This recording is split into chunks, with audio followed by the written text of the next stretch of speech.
The arrival of Islam in East Africa. Introduction. The arrival of Islam in East Africa marks a significant chapter in the region's history, shaping its cultural, social, and economic landscapes.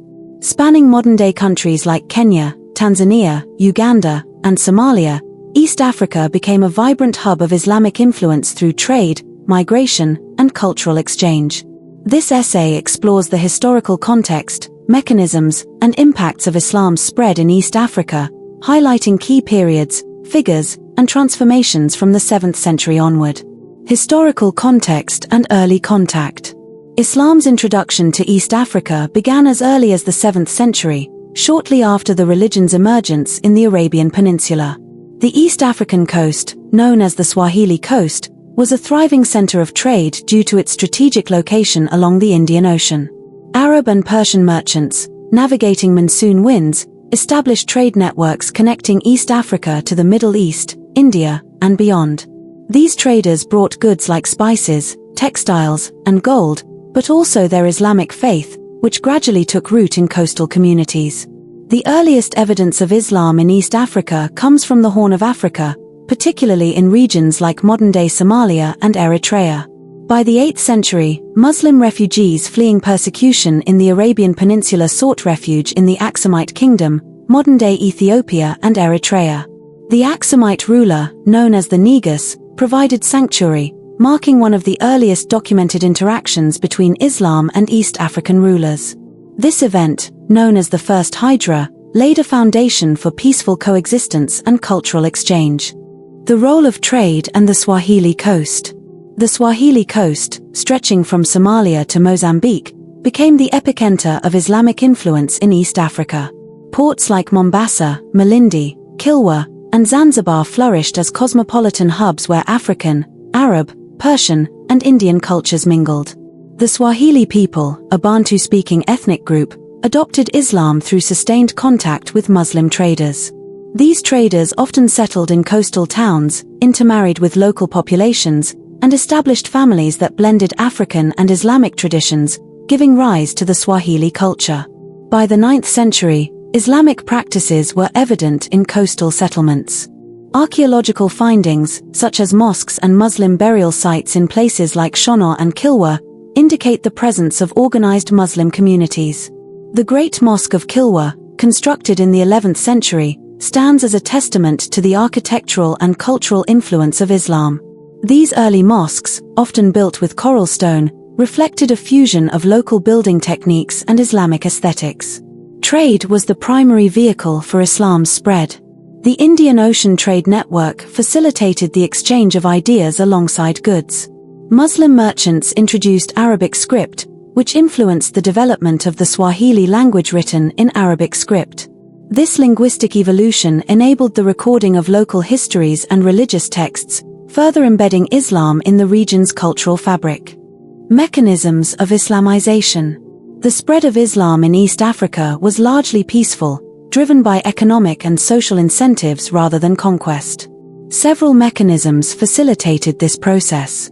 Trade and economic integration. Muslim merchants offered access to lucrative trade networks, encouraging local elites to adopt Islam to strengthen commercial ties. Conversion often brought social prestige and economic advantages, as Muslim traders preferred dealing with co-religionists. Intermarriage and cultural synthesis. Intermarriage between Muslim traders and local women created kinship ties that bridged cultural divides. The resulting Swahili culture blended Bantu traditions with Islamic practices, creating a unique identity that embraced Islam while retaining African elements.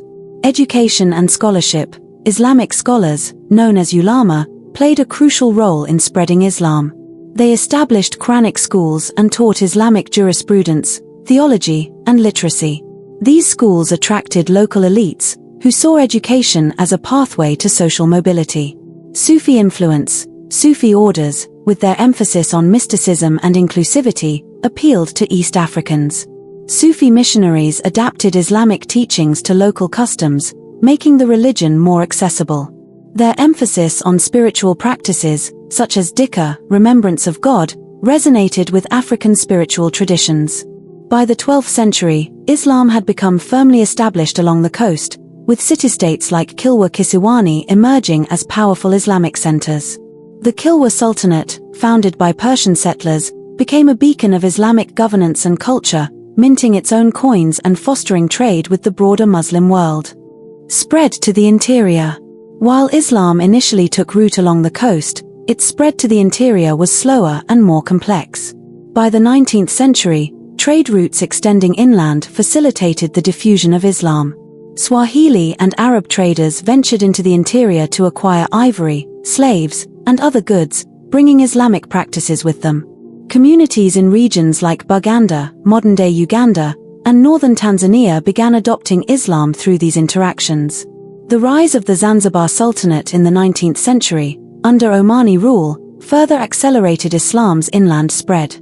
Zanzibar became a major hub for the slave trade and clove production, attracting Muslim traders and administrators. The Sultanate's influence extended to the mainland, where local rulers, such as those in the Yarrow and Nyamwezi communities, converted to Islam to align with Zanzibari economic and political power.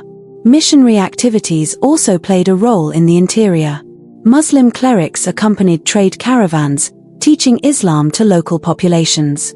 In some cases, rulers converted to gain favor with powerful Muslim traders, as seen in the Buganda Kingdom, where Islam gained a foothold before the arrival of Christianity.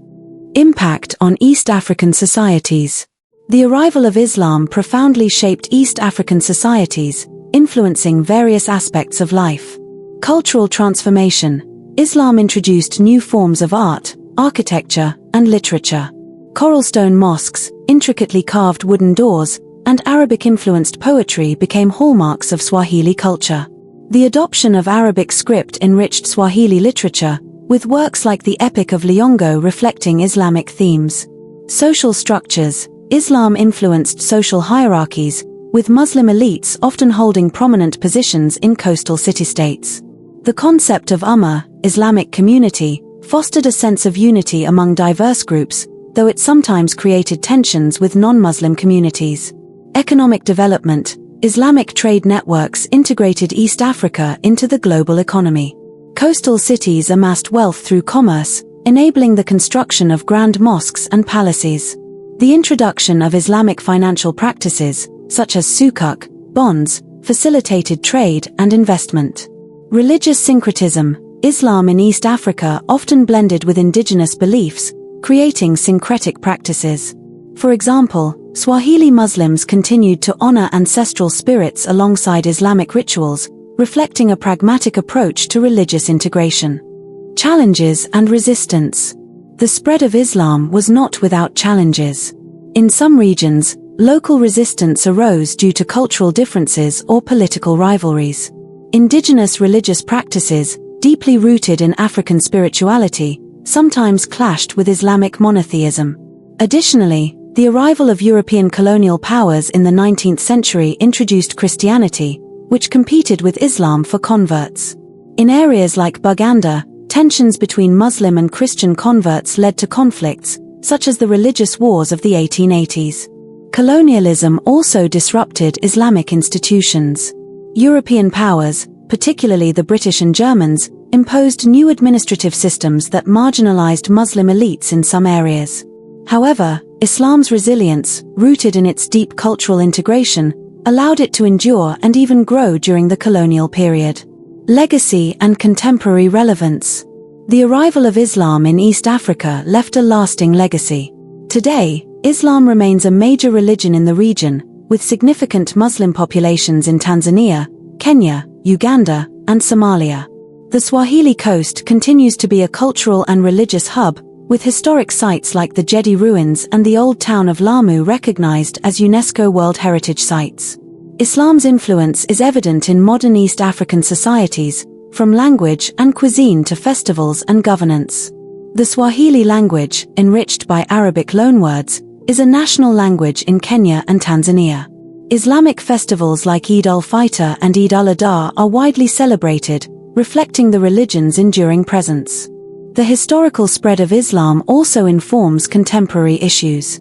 Debates over Islamic law, Sharia, education, and political representation continue to shape East African societies.